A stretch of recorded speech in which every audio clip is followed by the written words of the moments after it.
একটা কথা অবশ্য এখন আর সত্য না যে পড়ালেখা করে যে গাড়ি ঘোড়া তা আসলে হয় না।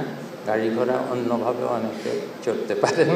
শিক্ষকরা বঞ্চিত তা ঠিক, কিন্তু তার সঙ্গে সঙ্গে সকল পেশার মতো শিক্ষকদেরও একটা জবাবদিহিতা ও দায়িত্ব জ্ঞানের দায়িত্ববোধের বিষয় আছে।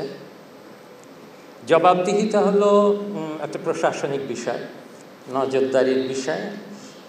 সবাই উপরে নজরদারি করা হয় যে ঠিক সময় স্কুলে আসছে কিনা, যতক্ষণ থাকার কথা, যতদিন আসার কথা, সেইখানে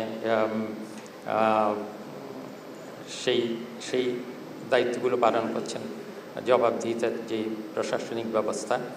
কিন্তু দায়িত্ববোধ হলো একটা নৈতিকতার বিষয়। সেটা হলো আপনি কত আগ্রহ নিয়ে, কত দরদ দিয়ে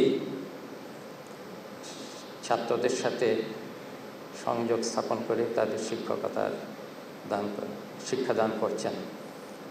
এখন জানি না কি, আগের কালে আমি যখন ছাত্র ছিলাম, স্কুলের ছাত্র ছিলাম, আমাদের শিক্ষকরা বাড়ি বাড়ি গিয়ে খোঁজ নিত কারোর কোনো অভাব আছে কিনা, কেউ স্কুলে কেন আসতে পারল না। এগুলো তো জবাবদিহিতা না, এগুলো নৈতিকতার বিষয়। আমাদের সমাজের সব ক্ষেত্রেই, সব পেশাতেই নৈতিকতা একটা বড় জিনিস।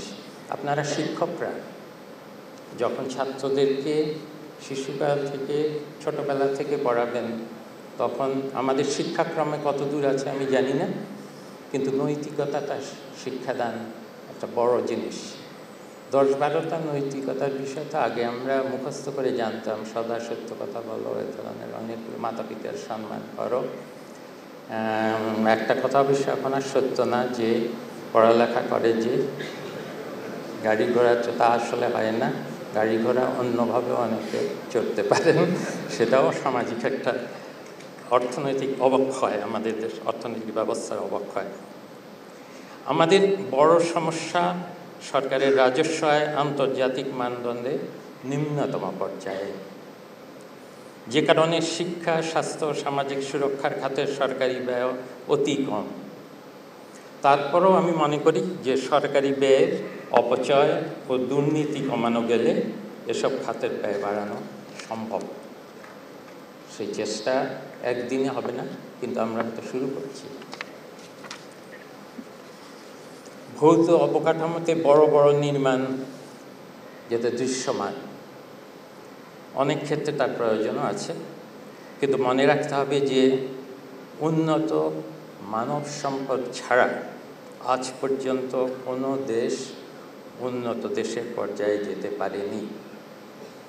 দ্বিতীয় বিশ্বযুদ্ধের পরে জার্মানি এবং জাপানের কথা ভাবুন। বিধ্বস্ত অবকাঠামোর দুটি দেশ কী করে 10-15 বছরের মধ্যেই, আমেরিকার সাহায্য ছিল মার্শালে, কিন্তু তারপরও কী করে এত স্বল্প সময়ের মধ্যে তারা আবার একটা বড় অর্থনৈতিক শক্তিতে পরিণত হলো?